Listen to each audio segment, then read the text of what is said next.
हर लहज़ा है मोमिन की नई शान नई आम,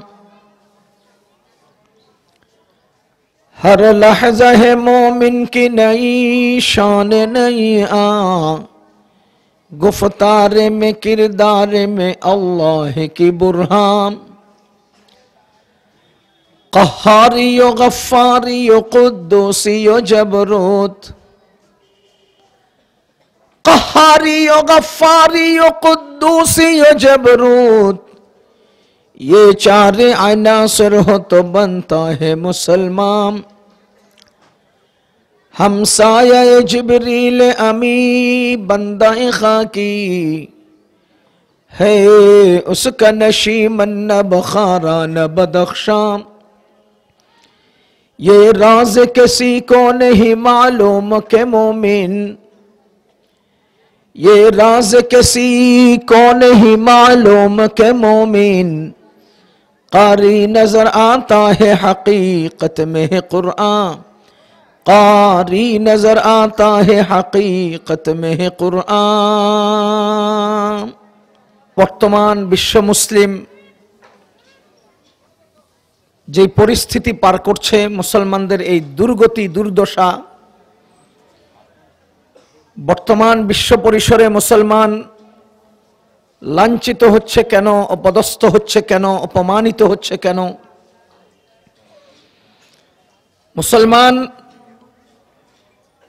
ইসলামের শুরু লগ্নে মুহাম্মদুর রাসূলুল্লাহ সাল্লাল্লাহু আলাইহি ওয়াসাল্লামের সংস্রবে এসে অগণিত মানুষ সঠিক পথের সন্ধান পেয়েছেন। সেই সকল মুসলমানগণ পৃথিবী কাঁপানো ইতিহাস রচনা করেছেন। সারা পৃথিবীব্যাপী মুসলমানদের জয় জয়কার, বিজয় অর্জন হয়েছে। তখনকার মুসলমানের পরিমাণ ছিল কম, কিন্তু মুসলমানদের পাওয়ার ছিল বেশি। আজকে পরিমাণে মুসলমান অনেক, কিন্তু মুসলমান পাওয়ারলেস, পাওয়ার কম। কেন আমরা এহেন পরিস্থিতির শিকার হলাম? কেন? আমি অতি সংক্ষিপ্তভাবে এর কারণ উল্লেখ করার চেষ্টা করছি। মুসলমান যতদিন পর্যন্ত তিনটা কাজ করবে এবং গুরুত্বের সাথে একটা বিষয়কে ত্যাগ করবে, ততদিন মুসলমান বিজয়ী থাকবে।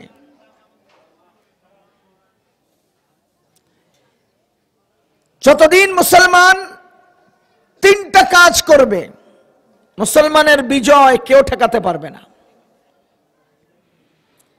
এক নাম্বার, মুসলমান সর্বাবস্থায়, সব কাজে, সব ক্ষেত্রে আল্লাহ রাব্বুল আলামিনের উপর ভরসা করে চলবে। মুসলমানদের ভরসা হবে কার উপর? আল্লাহর উপর। সাহাবায়ে কেরামের ইতিহাস বর্ণনা করতে গেলে অনেক লম্বা হয়ে যায় কথা। খালিদ বিন ওয়ালিদ রাদিয়াল্লাহু তাআলা 60,000 কাফেরের মোকাবেলে একা যুদ্ধ করতে প্রস্তুত। একজন। হযরত ওমর রাদিয়াল্লাহু তাআলা জিজ্ঞেস করেন, আপনি একজন কিভাবে 60,000-এর মোকাবেলে যুদ্ধে যাবেন? তিনি বলেন, নবীজি বলেছেন, যার কাছে ঈমান আছে সে হলো জিন্দা, যার কাছে ঈমান নাই সে হলো মুর্দা। আমি ঈমানওয়ালা জিন্দা মানুষ হাতে তরবারি নিয়ে অবতীর্ণ হব, আর ঈমান নাই মুর্দা মানুষ 60,000 নয় 60 লক্ষ আসবে, আমি জীবিত তাদের কল্লাগুলো ফেলে দিয়ে আসব। বলেন তো মুসলমান খালিদ বিন ওয়ালিদ রাদিয়াল্লাহু তাআলা আনহু এই কথা, এই সাহস কোথায় পেয়েছেন? একমাত্র আল্লাহ তাআলার উপর ভরসা করার কারণে। কিন্তু আজকে আমরা আল্লাহর উপর ভরসা ছেড়ে দিয়ে জগতের বস্তু নির্ভরশীল হয়ে গেছি। বদরের যুদ্ধে সাহাবায়ে কেরাম নিরস্ত্র 313 জন মানুষ অবতীর্ণ হলেন কিভাবে? একমাত্র তাদের শক্তি ছিল আল্লাহর উপর ভরসা। আমার আল্লাহ রাব্বুল আলামিন ঈমানদারের পরিচয় বলতে গিয়ে বলেন ওয়া আলা রাব্বিহিম ইয়াতাওয়াক্কালুন। মুমিন হলেন তারা যারা আল্লাহর উপর ভরসা করে। ভরসার কয়েকটা স্তর আছে, কয়েকটা জায়গা আছে। এক নাম্বার, সাধারণ জীবন চলার পথে সর্বাবস্থায় আল্লাহর উপর ভরসা। দুই নাম্বার, পরিস্থিতির শিকার হলে, মুসিবতে আক্রান্ত হলে আল্লাহর উপর ভরসা। তিন নাম্বার, রিজিক পাওয়ার বেলায়, রিজিক অর্জনের ক্ষেত্রে আল্লাহর উপর ভরসা। চার নাম্বার, যুদ্ধের ময়দানে মোকাবেলা করার সময় আল্লাহর উপর ভরসা। সর্বাবস্থায় মুসলমান কার উপর ভরসা করব?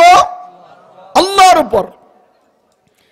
এটার প্রত্যেকটার ক্ষেত্র বিশেষ আলোচনা করলে লম্বা হবে, সময় স্বল্পতার কারণে আমি শুধু ইঙ্গিত দিয়ে যাচ্ছি। মুসলমানদের প্রথম এবং প্রধান কাজ ছিল সার্বক্ষণিক তারা আল্লাহর উপর ভরসা করে চলবে। কিন্তু আজকে আমরা আল্লাহর উপর ভরসা ছেড়ে দিয়ে বস্তু নির্ভরশীল, ব্যক্তি নির্ভরশীল বা কোনো উপকরণ, যন্ত্র নির্ভরশীল হয়ে গেছি। দুই নাম্বার, বর্তমান মুসলমানদের এই দুর্গতি, দুর্দশার দুই নাম্বার কারণ, মুসলমান সার্বক্ষণিক সর্ব অবস্থায় মুহাম্মাদুর রাসূলুল্লাহ সাল্লাল্লাহু আলাইহি ওয়াসাল্লামের সুন্নতের উপর জীবন কাটাবে। যতদিন নবীজির সুন্নতের উপরে মুসলমান অবিচল থাকবে, ততদিন মুসলমানের ইজ্জত আর সম্মান বাড়তে থাকবে। যখন মুসলমান নবীজির সুন্নত থেকে বিচ্যুত হয়ে যাবে, তখনই মুসলমান লাঞ্ছিত আর অপদস্থ হতে থাকবে।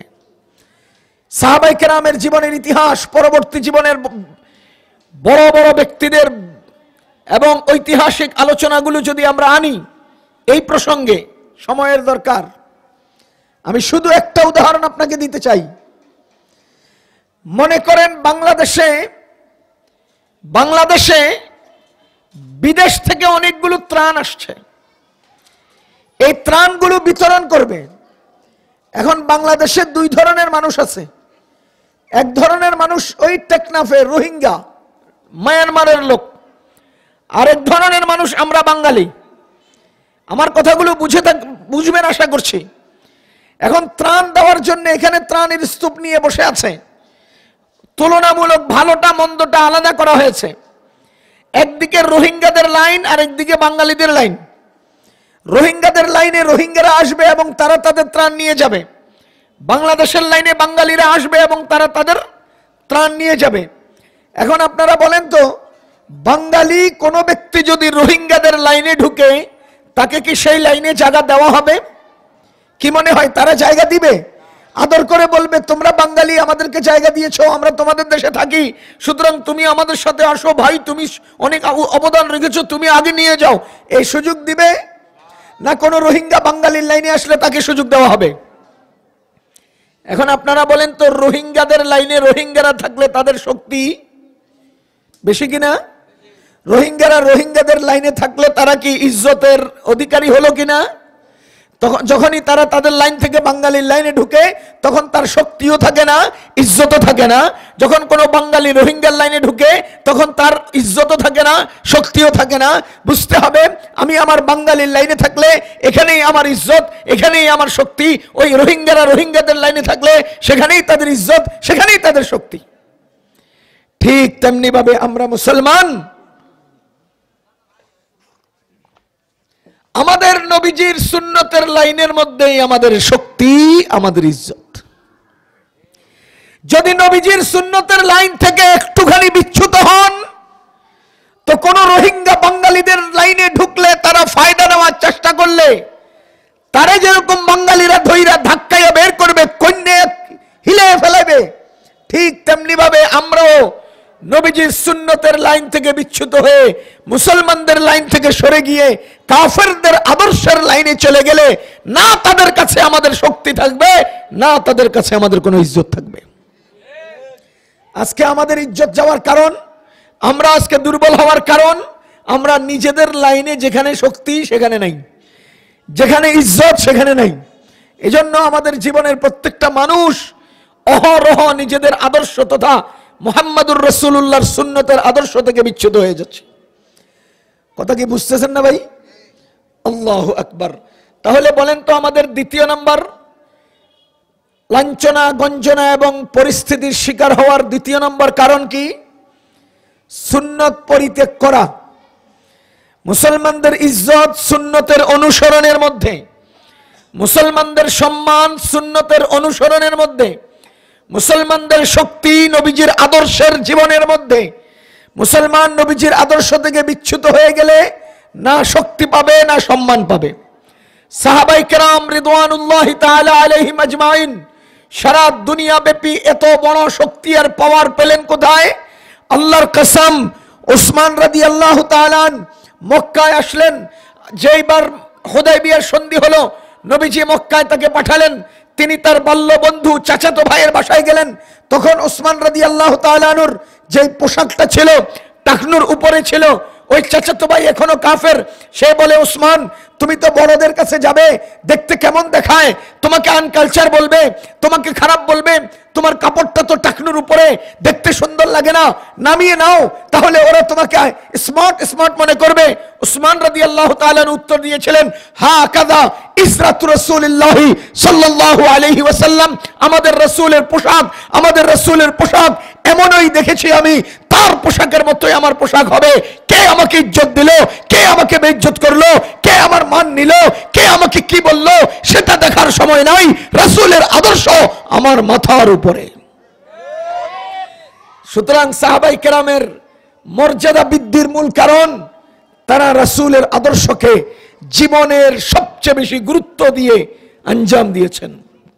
কিন্তু আজকে আমরা শুধু একটা 150 টাকার প্যান্ট, কত টাকার? 150 টাকার। কাফেরদের একটা প্যান্ট 150 টাকার, এটা যখন পরিধান করি খুব টাইনা টাইনা, তখন বসে পেশাব করতে পারি না, দাঁড়ায় পেশাব করি, সুন্নত থেকে বঞ্চিত হলাম। বসে পায়খানা করতে পারি না, এবার হাইকমোটে পায়খানা করি, সুন্নত থেকে বঞ্চিত হলাম। বসে খানা খাইতে পারি না, সুন্নত থেকে বঞ্চিত হলাম। ও মুসলমান, বলেন 150 টাকার প্যান্ট আপনার পরনে পরায় দিয়া এরা আপনার সুন্নত চুরি করলো, এরা আপনার টাকাও নিয়ে গেল।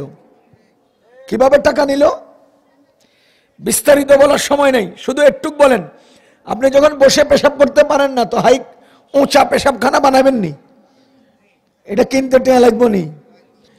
হাই কমোড টাকা লাগবে। চেয়ার টেবিলে ভাত খাবার আয়োজনে 6টা চেয়ার আর একটা টেবিল লাগবে না টাকা। তো শেষ পর্যন্ত 150 টাকার চিপার মধ্যে ফালাই 50,000 টাকা বার করে লিস। কথা বুঝেন নাই? এজন্য আমাদের আদর, আমাদের সম্মান, আমাদের ইজ্জত কোথায়? নবীজির আদর্শে, ঠিক কিনা? আমাদের ইজ্জত, আমাদের সম্মান আমাদের নবীজির আদর্শে। দুনিয়ার অন্য কোন জায়গায় মুসলমানের সম্মান নাই। যতদিন মুসলমান নবীজির সুন্নতের আদর্শের লাইনে থাকবে, ততদিন মুসলমান তার ইজ্জত নিয়ে, শক্তি নিয়ে বাঁচতে পারবে। আজকে মুসলমান লাঞ্ছিত হওয়ার দ্বিতীয় নম্বর কারণ, আমরা আমাদের রাসূলের সুন্নত ছেড়ে দিয়েছি। মুসলমানদের অপদস্থ, অবহেলিত, লাঞ্ছিত হওয়ার তৃতীয় নম্বর কারণ, আমাদের আল্লাহ কোরআনে কারীমে স্পষ্ট বলেছেন, ইন্নামাল মুমিনুনা ইখওয়াহ, মুমিনরা সবাই ভাই ভাই। কিন্তু দুঃখজনক হলো আজকে সারা বিশ্বের মুসলমান দ্বন্দ্ব আর কলহে লিপ্ত হয়ে গেছি। কথা বলেন, আমরা কিসে লিপ্ত হয়ে গেছি? মানফাত এক হে ইস কওম কি নুকসান ভি এক, मनफात एक है इस कौम की नुकसान भी एक ही सबका नबी दीन भी ईमान भी एक ही सबका नबी दीन भी ईमान भी एक, हर में पाक भी कुरान भी अल्लाह भी एक, हर में पाक भी कुरान भी अल्लाह भी एक, कुछ बड़ी बात थी होते जो मुसलमान भी एक फिरका बंदी है कहे और कहे जाती है, क्या जमाने में पनपने की यही बात है, क्या जमाने में पनपने की यही बात है। জাতি হিসেবে মুসলমানের লব্য ক্ষতি উভয় একই, নবী বলো ধর্ম বলো ঈমান বলো তাহাও একই, নবী বলো ধর্ম বলো ঈমান বলো তাহাও একই, কোরআন বলো কাবা বলো আল্লাহ বলো তাহাও একই। তবে কি যে কঠিন ছিল তারাও যদি হতো একই, তবে কি যে কঠিন ছিল তারাও যদি হতো একই। কিন্তু কোথাও যাত্রা বিমান কোথাও আবার দলাদলি, কিন্তু কোথাও যাত্রা বিমান কোথাও আবার দলাদলি, এসব কি আর ভবের মাঝে মহান হওয়ার ক্রিয়া বলি, এসব কি আর ভবের মাঝে মহান হওয়ার ক্রিয়া বলি। আজকে জায়গায় জায়গায় মারামারি কাটাকাটি হানাহানি খুনাখুনি দলাদলি। আপনি চিন্তা করেন সামান্য একটা নির্বাচনকে কেন্দ্র করে আপন ভাই তার ভাইকে জবাই করে দিচ্ছে। কিভাবে আমরা উঁচু হব, কিভাবে আমরা বড় হব, কিভাবে আমরা শক্তি যোগাবো? আমরা তো একই ঘরে এখন দলাদলিতে আছি, একই ঘরে আমরা দলাদলিতে আছি। এজন্যই বর্তমান পৃথিবীর মুসলমান এমন দুর্বিষহ পরিস্থিতির কারণ তারা ঐক্যবদ্ধ শক্তিতে কোথাও দাঁড়াতে পারছে না, যার কারণে ভিন্নরা তাদেরকে পরিচালনা করছে। আমরা যদি 10 জন একসাথে হই যেমন আমাদের একটা শক্তি হয়, আমরা পুরা মুসলিম উম্মাহ যদি একত্র হয়ে যেতাম আমাদের শক্তি কত হতো। এজন্য কোরআনে কারীমে আল্লাহ রাব্বুল আলামিন বলেন, মুহাম্মাদুর রাসূলুল্লাহ ওয়াল্লাযীনা মাআহু আশিদ্দাউ আলাল কুফফার রুহামাউ বাইনাহুম। মুহাম্মাদুর রাসূলুল্লাহ এবং তার সঙ্গী যারা আছেন সাহাবায়ে কেরাম, রুহামাউ বাইনাহুম, নিজেরা নিজেরা ছিলেন আন্তরিক, আশিদ্দাউ আলাল কুফফার, কাফেরদের প্রতি ছিলেন কঠিন। এবার আপনি হিসাব মিলান, তাদের রাগ, আল্লাহ তাআলা প্রত্যেকটা মানুষকে মায়া মমতা মোহাব্বত দিয়েছেন, আবার প্রত্যেকটা মানুষকে রাগ ক্রোধ ক্ষোভ দিয়েছেন। এখন আমার রাগ যদি আমি জায়গা মতো প্রয়োগ করি, আমার মোহাব্বত যদি আমি জায়গায় প্রয়োগ করি, তাহলে অবশ্যই সেটা ফল দিবে। কিন্তু দুঃখজনক সত্য হলো আজকে আমরা মায়া করি মোহাব্বত করি কাকে, যাকে মায়া করা দরকার না। আজকে আমরা ঘৃণা করি কাকে, যাকে ঘৃণা করা দরকার না। আমরা কাফেরদেরকে ভালোবাসি, আপন ভাইকে ঘৃণা করি। যাদের প্রতি সাহাবায়ে কেরাম ছিলেন কঠিন, আমরা তাদের প্রতি দয়ালু। আমাদের মসজিদের খবর আমরা নেই না, মন্দিরের খবর ঠিকই নেই। কথা বুঝতেছেন নি? আমরা আমাদের মসজিদের খবর নেই না, আরেকজন প্রতিবেশী মুসলমানের খবর নেই না, অথচ আরো 300 কিলোমিটার দূরের হিন্দুর বাড়িতে গিয়ে তাকে সহযোগিতা করি। কেন? সেলিব্রিটি হতে হবে, এই ইউটিউবে আমাকে আসতে হবে, আমাকে অনলাইনে দেখাতে হবে আমি দানবীর, অপর অমুসলমানকেও দান করি, অথচ নিজের ঘরের পাশে লোকটা খানা না পাইয়া মরে যাচ্ছে। এজন্য আমরা আজকে ভাই ভাই যে মুসলমান একে অন্যের ভাই হওয়ার কথা, সেটা থেকে আমরা দূরে সরে গেছি। বর্তমান বিশ্বের মুসলমানদের এহেন দুর্দশার 3য় নম্বর কারণ বললাম কি? মুসলমানদের পারস্পরিক দ্বন্দ্ব কলহ। আমরা এখন নিজের প্রতিবেশীকে দেখতে পারি না, ভাই ভাইয়ের বিরুদ্ধে মামলা করি, বাবা সন্তানের বিরুদ্ধে মামলা করে, আপন চাচার বিরুদ্ধে ভাতিজারা লাঠি নেয়, আছে না নাই? এই জায়গা জমিন এটা সেটার জন্য। আরে মুসলমান, বলেন তো পৃথিবীর জন্য মানুষ না মানুষের জন্য পৃথিবী? সবাই বলবেন না? পৃথিবীর জন্য মানুষ না মানুষের জন্য পৃথিবী? মানুষের জন্য পৃথিবী। এজন্য পৃথিবীর একটা অংশ হলো এই কাঠ, এই গাছ। একটা গাছ কাটা হলো, চিরা হলো, ডলা হলো, এরপরে এত লম্বা লম্বা তার কাটা দিয়ে এটারে সাইজ করে এটারে লাগানো হলো। কেন? কেন? এটা মানুষের জন্য। এজন্য তাকে মানুষের উপযোগী করা হচ্ছে। একটা মাটিকে কেটে মানুষের বসবাসের উপযোগী করা হয়। একটা গরু জবাই দিয়ে চামড়া ছিলে গোশত কেটে গরম পানিতে সিদ্ধ করে মানুষের প্লেটে মানুষের খাবারের উপযোগী করা হয়, তাহলে কি বোঝা গেল? মানুষের জন্য পৃথিবী, পৃথিবীর জন্য মানুষ নয়, মানুষের জন্য পৃথিবী, পৃথিবীর জন্য মানুষ নয়। ওরে মুসলমান, আমি আপনার বিবেককে জিজ্ঞেস করতে চাই, যেখানে মানুষের জন্য পৃথিবী, অথচ তুমি সেই পৃথিবীর সামান্য ক্ষমতার জন্য মানুষ মেরে ফেলছো। হ্যাঁ, যেখানে মানুষের জন্য পৃথিবী, সেখানে পৃথিবীর সামান্য ক্ষমতার জন্য সেই মানুষ মেরে ফেলছো যে মানুষের জন্য পৃথিবী। তাহলে আমাদের উন্নয়ন হবে কিভাবে? আমাদের উন্নতি হবে কিভাবে? আমরা মাথা উঁচু করে দাঁড়াবো কিভাবে?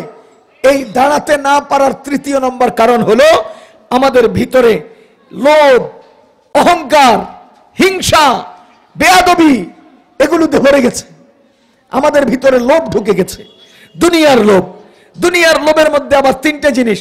এক নাম্বার পদের লোভ, নারীর লোভ, ক্ষমতার, টাকার লোভ।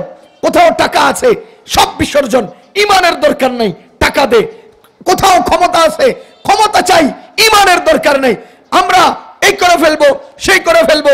72 বছর যাবত আমি 22 বছর যাবত তাহাজ্জুদ নামাজ পড়ি, প্রতিদিন 70-80 রাকাত অতিরিক্ত নফল নামাজ পড়ি।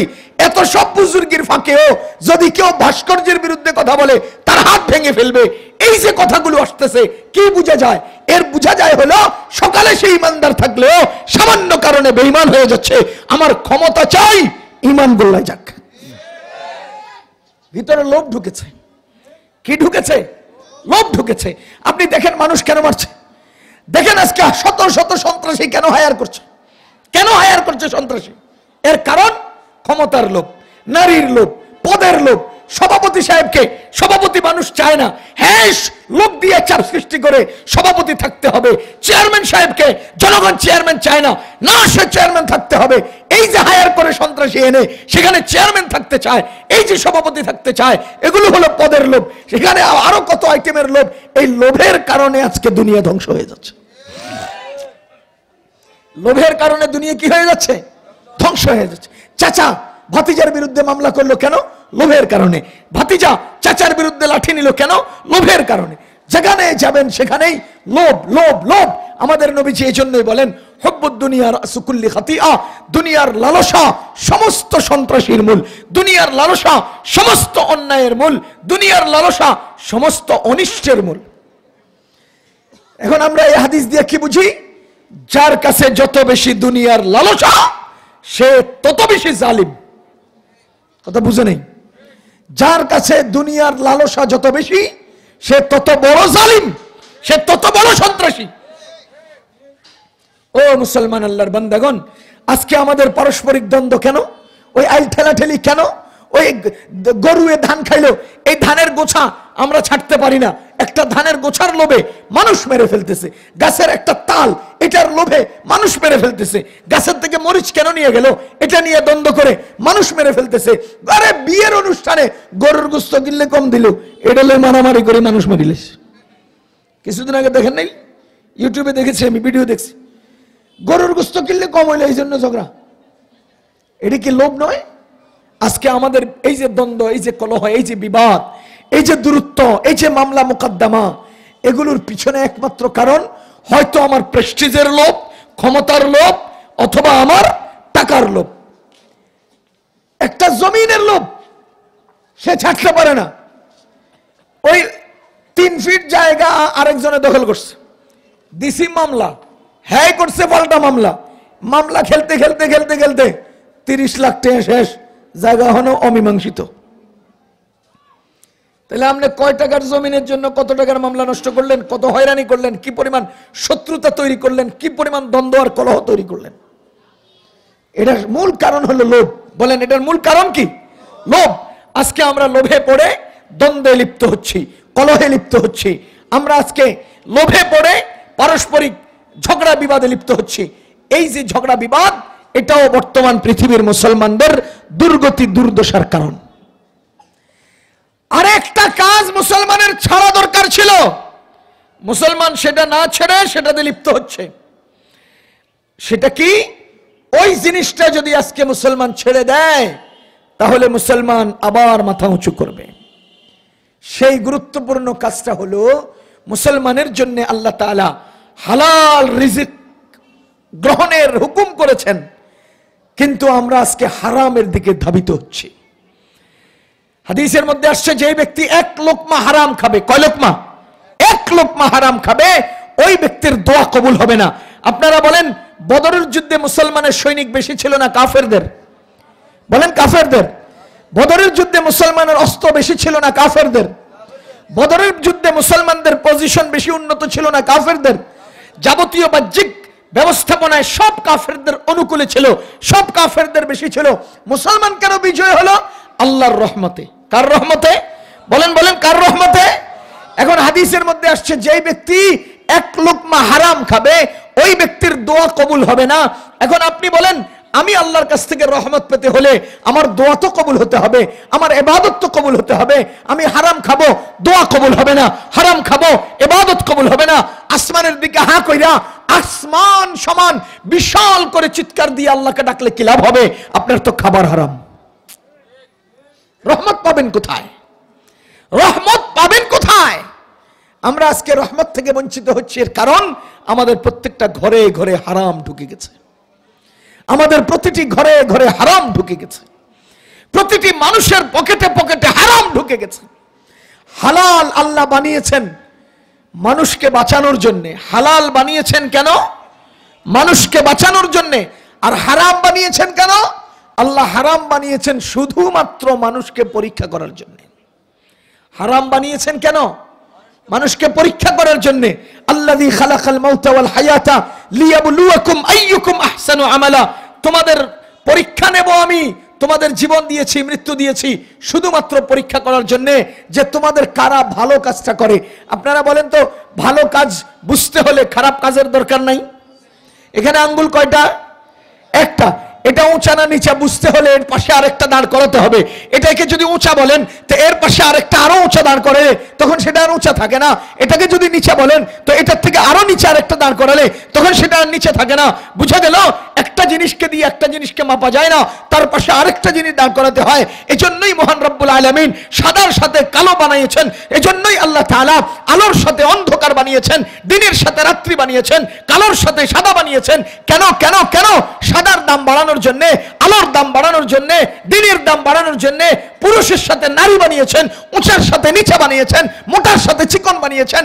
ও মুসলমান আল্লাহর বান্দাগণ, হকের সাথে বাতিল বানিয়েছেন, হালালের সাথে হারাম বানিয়েছেন। হালালের সাথে কি বানিয়েছেন? হারাম বানিয়েছেন। যদি হারাম না থাকতো তুমি হালাল বুঝতা কিভাবে?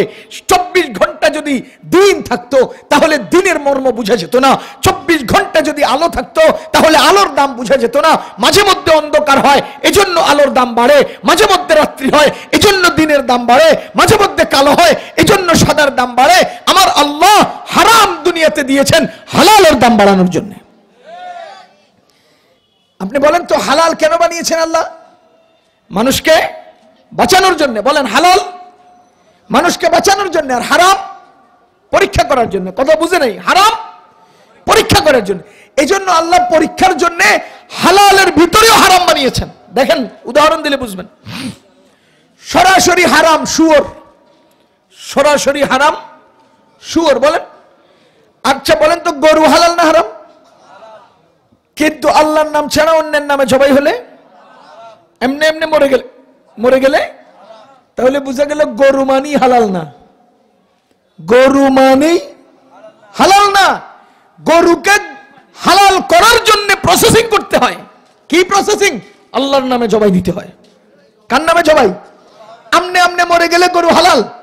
তাহলে বুঝা গেল গরু একটা হালাল প্রাণী, কিন্তু এটার ভিতরেও হারাম রাখছেন আল্লাহ। কেন? যাতে করে এই হালাল প্রাণী পাইলেই তুমি হালাল মনে করবা না, এটার ভিতরে পদ্ধতি অবলম্বন করে হালাল করতে হবে। কেন? আল্লাহ তাআলা পরীক্ষার জন্য বানিয়েছেন। আপনারা বলেন তো, নিজের বিবাহিতা স্ত্রী হালাল না হারাম? তাদের যখন মাসিক চলে তখন রমজান মাসে দিনের বেলা কেন হারাম হলো? এর কারণ আল্লাহ হালালের ভিতরেও হারামের অপশন রেখেছেন, যাতে করে হালাল দেখলেই যেন মানুষ সেদিকে ধাবিত হয় কিনা, সেখানেও হারামের অপশন রাখছেন পরীক্ষা করার জন্য। কি জন্য ভাই? পরীক্ষা রক্ষা করার জন্য। এজন্য আমরা যে আজকে দুনিয়াতে হারাম হারাম হারাম নিয়ে ব্যস্ত হয়ে গেলাম, আমরা যে হালাল থেকে ছুটে গেলাম, আপনারা বলেন তো আমরা লাভবান হচ্ছি না ক্ষতিগ্রস্ত হচ্ছি? ক্ষতিগ্রস্ত হচ্ছি। যেমন আপনার এইখান থেকে এই ধলিয়া চকবস্তা থেকে মুন্সিরহাটের রিক্সা ভাড়া কত? আমার মনে আছে আমার চাচা মুফতি আব্দুল কাইয়ুম সাহেব রহিমাহুল্লাহ, উনি সহ আমাদের এলাকা পৈথানা থেকে মুন্সিরহাটে আসবো, বুঝেন, এক রিক্সাওয়ালা বসে আছে, লোক একজনে জিজ্ঞেস করলো কত ভাড়া, বলে যে 30 টাকা। ওই লোকে বলছে এত বেশি কেন, এখানে তো 15 টাকা থেকে 20 টাকা ভাড়া, বেশি তো না। কয় না 30 টাকা লাগবো। সেই লোকে 25 টাকা বলছে। সেই লোকে কত বলছে? 25 টাকা। ওই লোক রিক্সাওয়ালা আনে নাই। পরে আমরা দুইজন তো ভাড়া জানি, আমরা উঠছি, ওইটা মুন্সিরহাট আসছি, এসে 20 টাকা দিচ্ছি।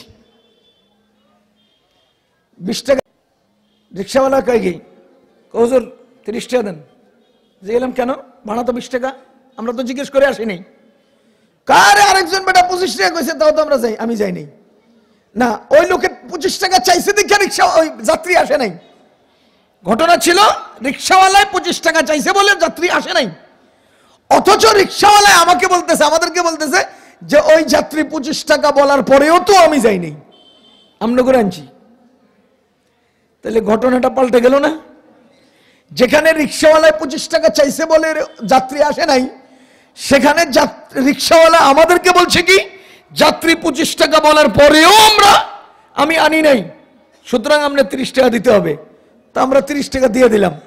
এবার কাকা আমাকে বলতেছে, দেখছো সামান্য একটা মিথ্যা কথার কারণে 20 টাকা যদি সে হাতে নিত, 20 টাকাই ছিল হালাল, মিথ্যা কথা বলে অতিরিক্ত 10 টাকা নিয়েছে, তো 30 টাকাই হয়েছে হারাম। কথা বুঝেন নাই? এখন আমরাও তো আমাদের ঘরের চাউল ডাউল, আমাদের ঘরের লবণ মরিচ সবগুলো হালাল দিয়েছি, কিন্তু সামান্য একটু হারাম ব্যবসা করার কারণে, সামান্য একটু হারাম উপার্জনের কারণে আমার পুরো জীবনটা হারাম হয়ে গেল। তাহলে আমরা বড় হালাল অঙ্কটাকে অল্প হারাম দিয়ে নষ্ট করে দিচ্ছি।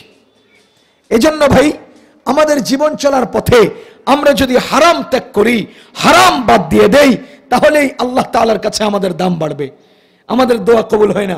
কেন কবুল হয় না?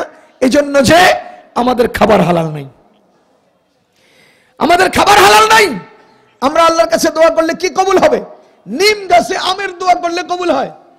কি বলেন, আল্লাহ নিম গাছে আম দিয়ে দাও, কবুল হবে?